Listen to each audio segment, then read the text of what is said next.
This council meeting for the Oak Park City Council is called to order. Please stand for the pledge. I pledge allegiance to the flag of the United States of America and to the republic for which it stands, one nation, under God, indivisible, with liberty and justice for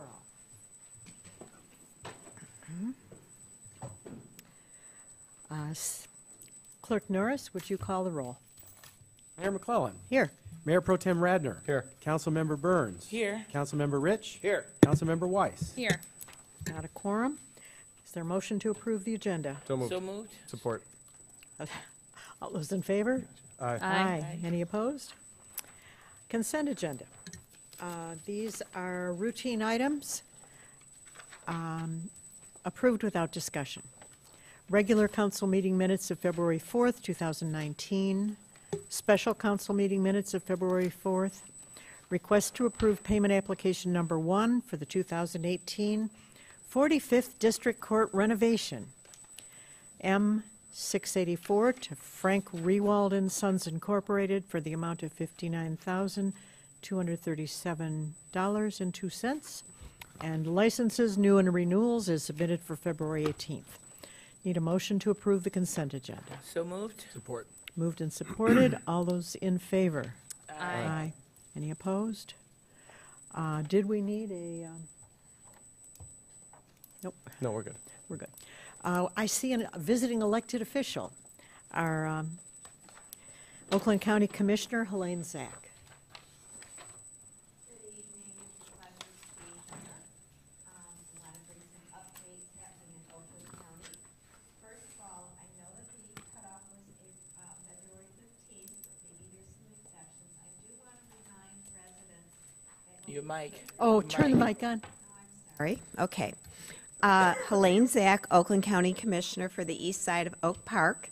I do want to remind people the cutoff was February 15th, but maybe there's an exception, that through the Treasurer's Office of Oakland County, those lower income residents can get approval. They need to come to the city to waive interest and fees for paying their taxes. If you need to receive your homestead property tax payment refund first before you pay your property taxes, then you can waive your interest, but you do need to come to the city and ask them for this waiver.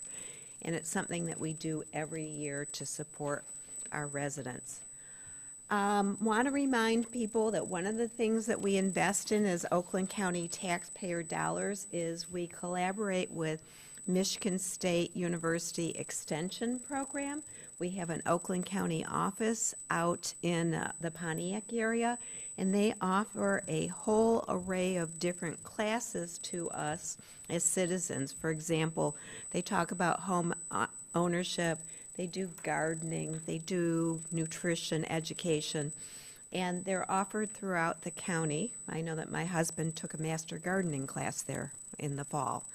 And so these are benefits to us as taxpayers, and you can find these classes at www.oakgov.com/MSU extension. You know, I get flyers and things all the time about their programs. I just want to remind you. Any good government body unit, one of the things with our Constitution is checks and balances. And so this is an opportunity in my 9th term for us to investigate and look at things differently. How do we operate as a governing body, the Board of Commissioners? I'm ultimately the legislative branch of Oakland County. So some of the programs that we're doing, there is an ad hoc committee looking at our purchasing policies.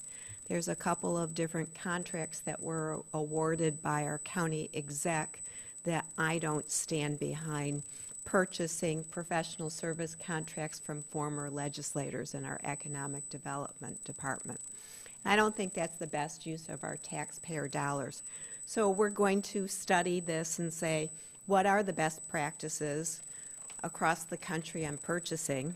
And along with that, there were a couple of resolutions that were introduced besides the study group, one of which I am spearheading with my name on it, and it is a policy prohibiting contractual services and agreements with individuals of a familial relationship of elected or appointed officials.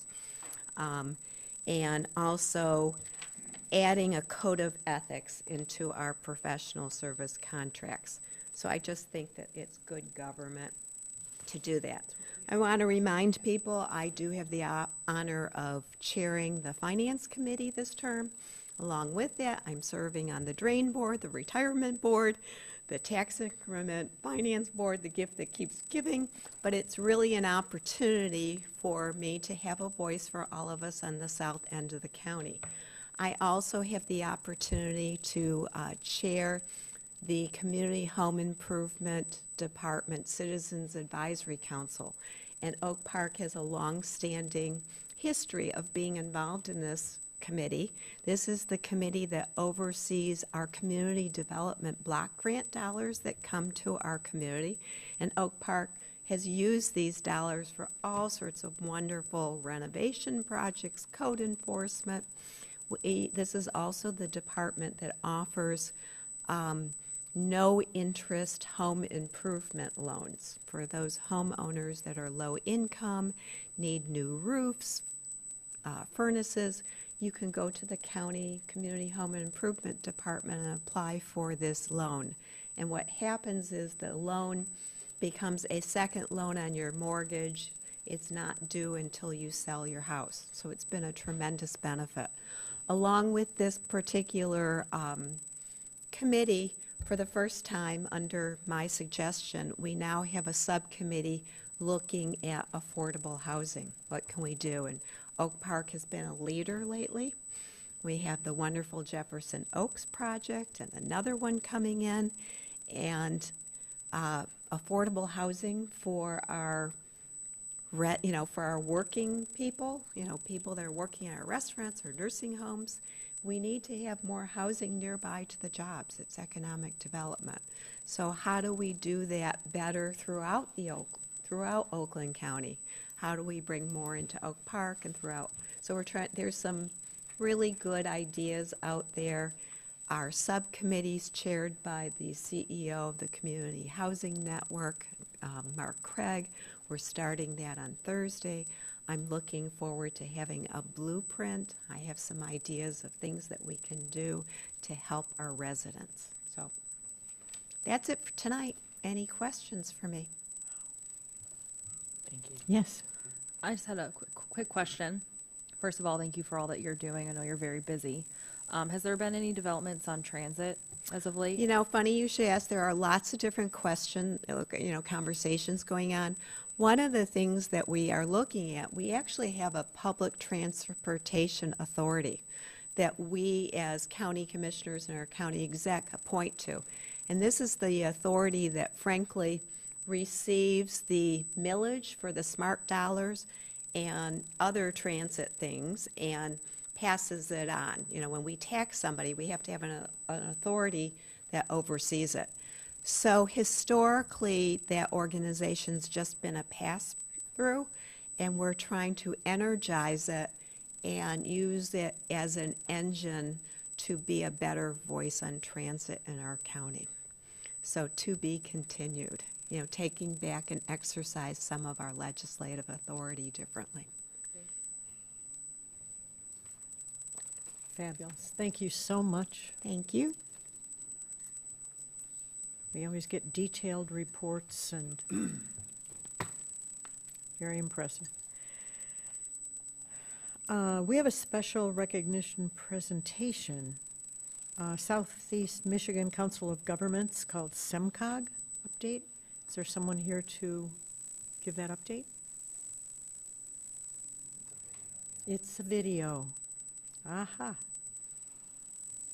Stay tuned.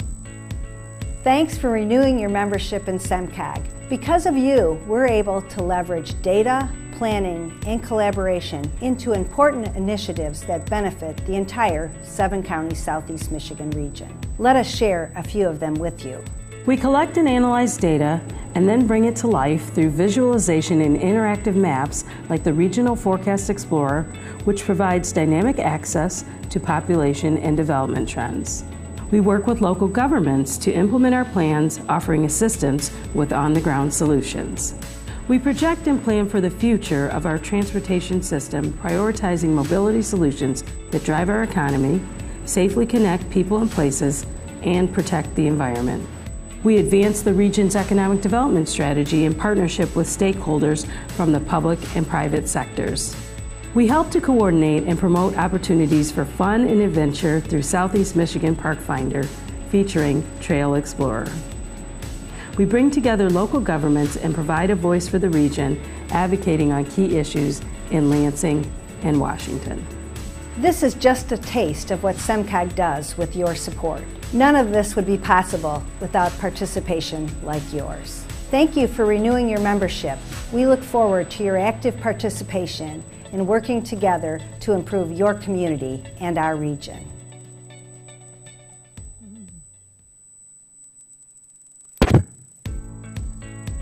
Thanks for renewing your I asked permission to come up here. I serve on the board of SEMCOG as one of the county commissioners there, and I've been there, and I have to tell you, I don't know how many years now, it's really a fabulous organization. We, as City of Oak Park, some of the transportation dollars along 9 Mile, SEMCOG receives. They received, I think, about $8 million of federal dollars that they distributed throughout our 6-county region. And in my commission district, I had almost $800,000 that was distributed to projects here. And I know the 9 Mile project was funded, our bike share program, MOGO, there was a $500,000 allocated through SEMCOG. So they're really doing things that benefit us and working collaboratively across borders. And so they've been a very creative, helpful organization. So I just wanted to add that. Thank you for And adding It's a that. pleasure to serve on the board. Thank you. Let's see, we are down to item 13.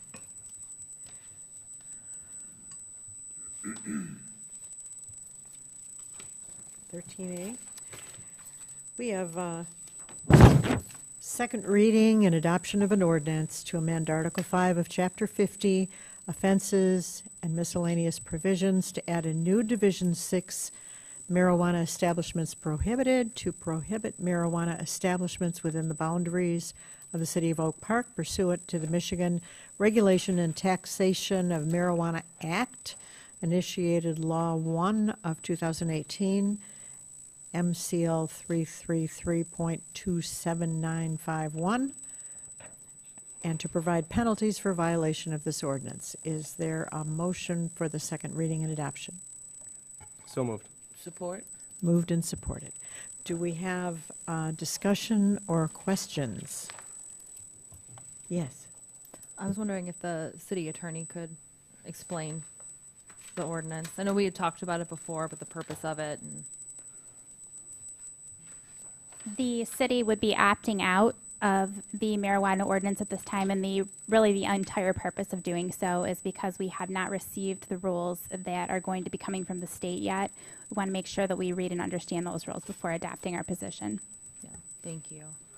And I just wanted to state for the record that we had discussed this during the first reading, and I had voted no on the first reading.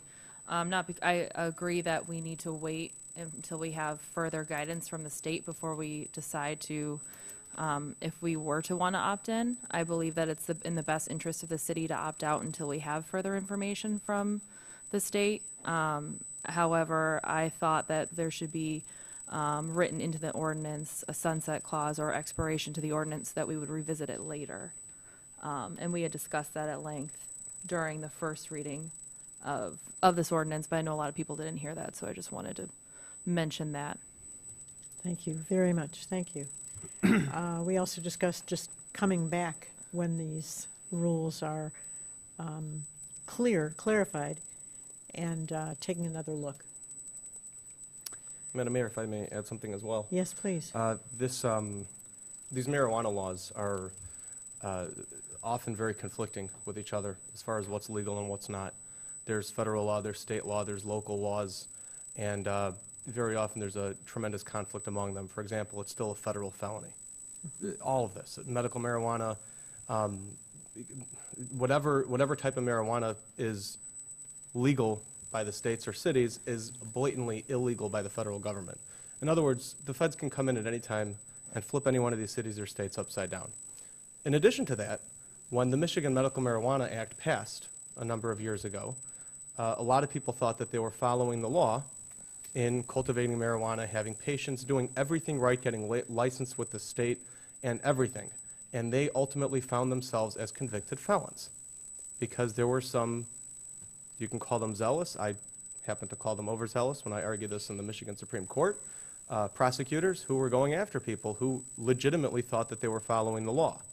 And they are now convicted felons because there is so much conflict in these laws. The reason that I am against this right now is we don't have enough guidance from the state.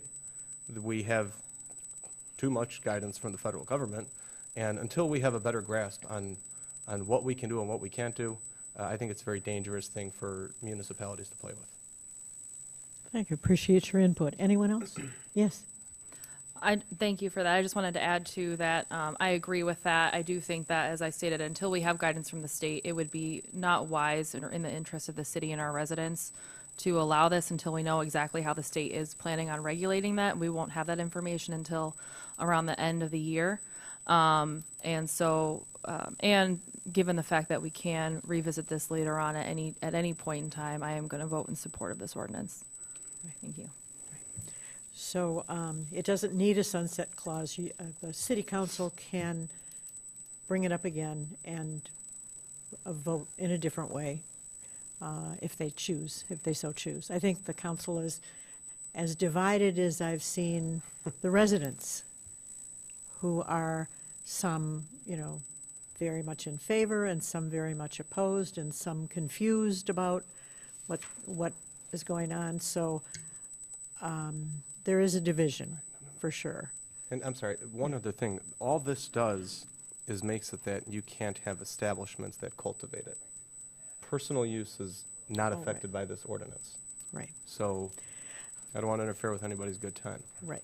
And the part I think that everyone agreed on is that we wanted it not to be criminalized, the use be criminalized, because you have young kids getting in trouble for something that isn't that horrible, people feel. And so the decriminalization is the part of it that there's a lot of agreement on.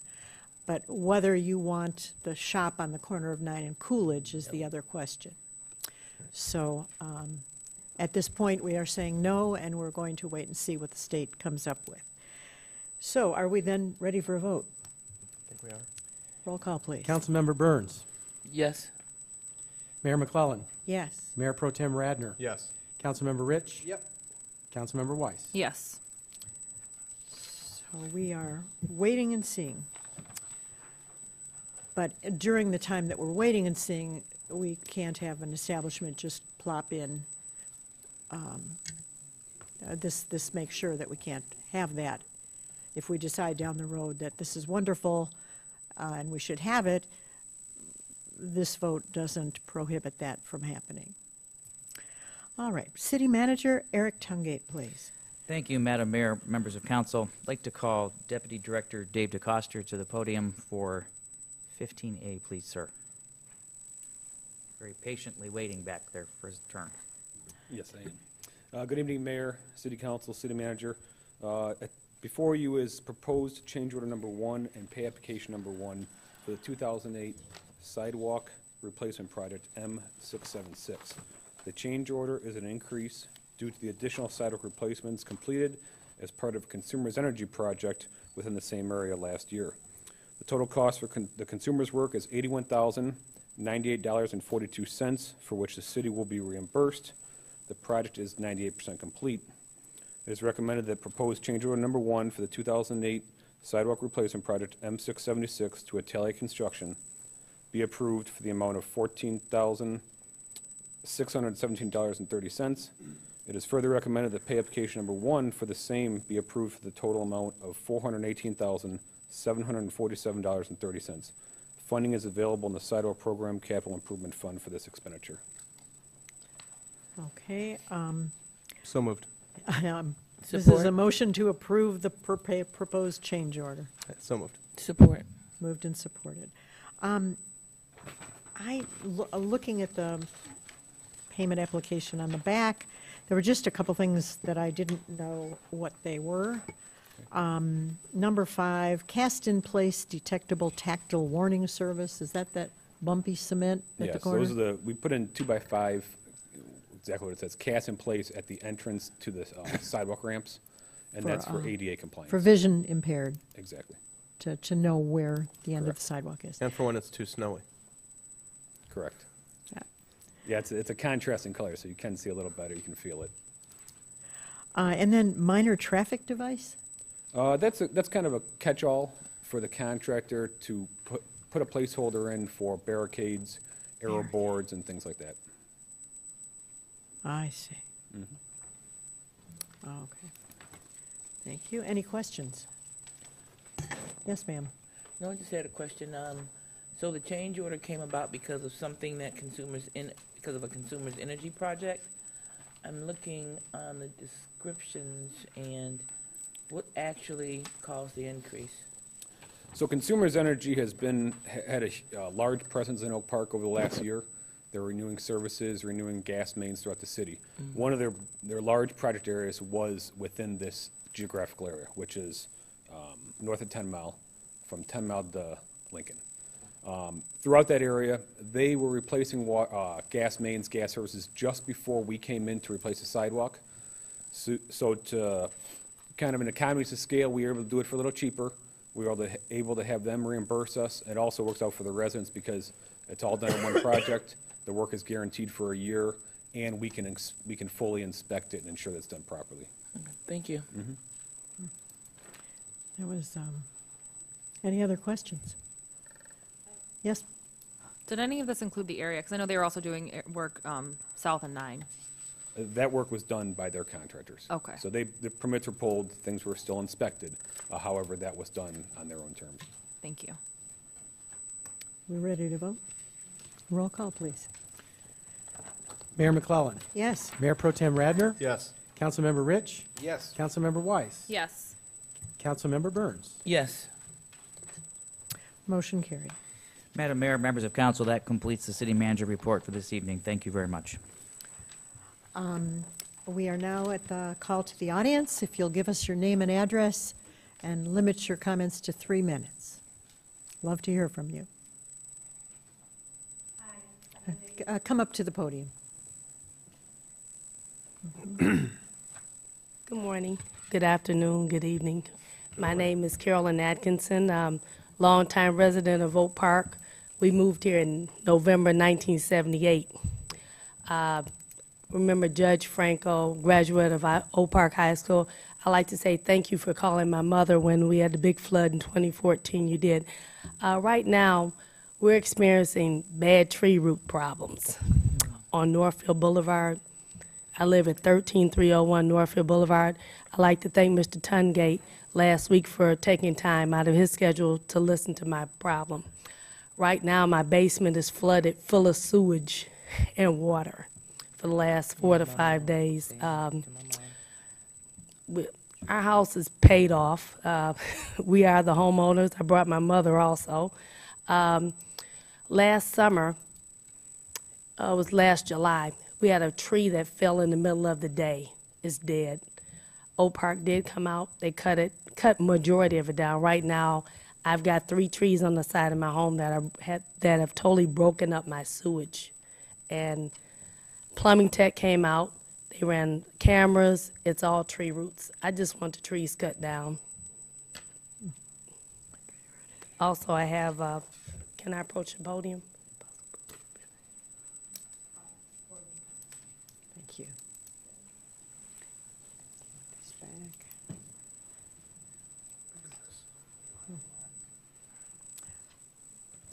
Have you've spoken with? Yes. Yes. Yeah, I knew you said it'd take some time. I was just wanting to just be a little bit more visible and verbal. Sure, go ahead. And I emailed you also. Pictures. Thank you. Yep. There was, after we spent, I think, $12,000 fixing digging down 12 feet or something and fixing all the pipes between our house and the road. I think it's Consumers that has some insurance that you can buy. Isn't it Consumers? Because it's an older city and all of our pipes were built 50, 60 years ago, maybe longer, some of them. There's a high probability that you're going to have some kind of problems with the pipes and that they provide this insurance. The city decided not to put that out under their auspices, but Consumers Power does have that. And I don't know if it's too late for you, but maybe for friends and neighbors, that would be something to look into, calling Consumers about that, that program, that if you do have these kind of problems, that the insurance would pay for it. Actually, ma'am, Consumers Power just left our house a few hours ago, and they stated it's definitely tree roots between what Plumbing Tech discovered with running cameras all through the pipes from Thursday and Wednesday. I've been mopping up water for the last 4 days, and they're coming back out tomorrow. I just would like something done about the trees, because to endure that cost and the tree roots are keep constantly running. Are the trees on city property? Yes, they are on city property. Okay. Okay. Right. So, City Manager Tungate will be in touch with you. Okay. And thank you so much for staying for so long. We don't want you to ever leave. Oh, no, it's paid off. We're not leaving. We like our home. Yeah. Feet first. That's the way I'm doing. Oh, yeah. That's it. Thank you so much. Okay. Thank you. I have a comment. Yes. I can appreciate the situation that you're in. My mother is in the exact same situation. Her basement floods and the sewage comes in, and it's because of the tree roots. She had the same issue 2 weeks ago after we had the big snow, and then it melted. Her basement was flooded, and she had to call out a plumber. Well, not a plumber, and they put the thing down there, and a snake and a camera, and they chopped up the roots. Thank goodness she hadn't had this problem in about 4 years, but because of the tree roots, they grow.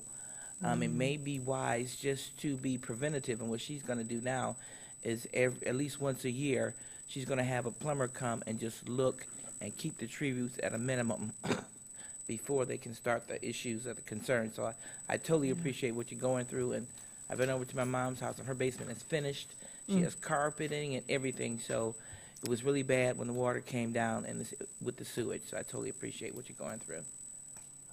When Plumbing Tech did come out, they ran the snake in the camera. He pulled out so many tree roots, he couldn't even go any further. It was more like 15 feet down. But after that, he has to come back tomorrow. But I still have water Still coming in. So we can't have this because the people at home can't hear. If you're, let's see, anyone else like to speak from the audience? Not a chatty group. All right. Call to the council. Mayor Pro Tem Radner. Thank you all for coming out. Have a good night. Councilmember Burns. Thank you all for coming out. Be cognizant of the weather. We're expecting more snow this week. Yep. If you don't like the weather in Michigan, wait 5 minutes, it will change. Councilmember Weiss. Good evening. I just wanted to let everyone know there will be a family concert this Sunday at the library at 2 p.m. Gemini will be performing, so we encourage everyone to come out to that fun, free event and have a great night. Gemini does a lot of great things for children. Is that the focus Yes. of it? I'm looking at the library director. She is enthusiastically nodding yes. They are wonderful. Bring children, grandchildren, nieces, nephews. They are fun. They're a fun group. Councilmember Rich. No, this is the time when I usually say thanks for coming and have a good night, but tonight I wanted to talk about a couple of things. Yeah, can you believe it? Sometime last week, I was driving down Coolidge, and I noticed a couple of the storefronts. I said, yeah, they've been fixed up. It's got me thinking about that facade improvement project, and I said, all right, you know what? I'm going to get out of my normal zone. You know how you go to work, go to the grocery store, go home, go to work, go to the grocery store, go home? I'm going to drive through the rest of the city. Drove all the way down Coolidge, saw all the new stores, took 8 Mile, saw the FedEx building, came back up Greenfield, up 9 Mile, where we're going to have this wonderful new road diet program. Drove down 11 Mile, where we've made some improvements there and are going to continue to make improvements. Drove past the place where the new Kroger's is going to be. Saw some of the new restaurants we've had that had some help with licenses. And I thought to myself, what is the common denominator with all of these projects and all this development? And it's really one person. I wanted to give a shout out, she's hiding back there, to Kim Maroney, our Economic Development Director. So I'm shouting out to you.